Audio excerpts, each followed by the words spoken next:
Hindi ko akalain na meron palang Secret Paradise Snacks dito malapit sa aming bahay.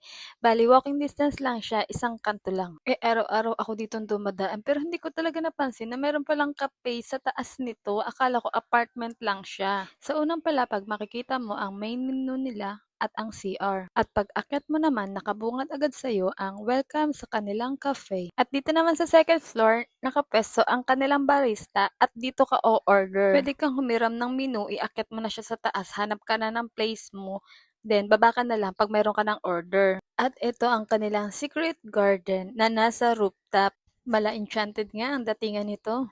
Bagay na bagay ito sa mga magjowa, sa mga magtotropa, magkaklase, at sa mga single. Hi kuya! Nung pumunta nga kami rito ay medyo maraming tao kahit weekday siya. Apakaganda sa taas. Para kang nasa garden talaga pero hindi mo akalain nasa rooftop lang siya. Maraming pailaw at mga halaman. Kung grupo kayo ay good din siya kasi marami namang upuan at mga table. Dito nga kami nagpwesto sa harap ng moon. Sa harap namin ay merong mga heart at may mga kabataan, mga magjowa at family na nagkakape. Napaka-instagrammable ng place na to na hindi mo akalain na mura lang pala dito. Napaka-affordable nito sa mga estudyante at sa mga walang work. Kasi sa murang halaga, makakapag-milk tea ka na sa gantong kagandang place, makaka-unwind ka kung mainit ang ulo mo. Sabi ko nga sa partner ko na, video mo naman ako. Pero dahil gumamit na naman siya mga pick-up lines, ayan, kinilig na naman ako.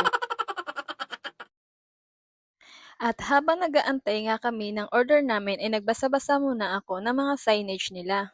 Kumuha na rin ako ng video para makita nyo. At dahil nga medyo maraming tao, hanggang dito lang yung mga kinuha ako ng video. Doon sa sulok is meron pa siyang place. Nahiya na nga akong pumunta doon kasi maraming mga kabataan. Baka maestorbo ko yung kanilang tsikahan. Ito nga pala ay located sa loob ng Doña Carmen Subdivision, Barangay Commonwealth, Quezon City. Siguro nga bago lang to kasi ngayon ko lang siya napansin o malabo na yung mata ko.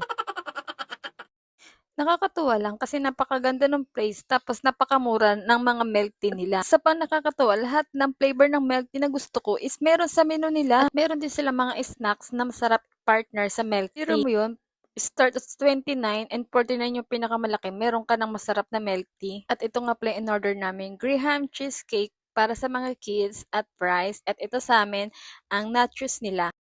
At ito ang pinaka nagustuhan ko, ang tiger milk tea.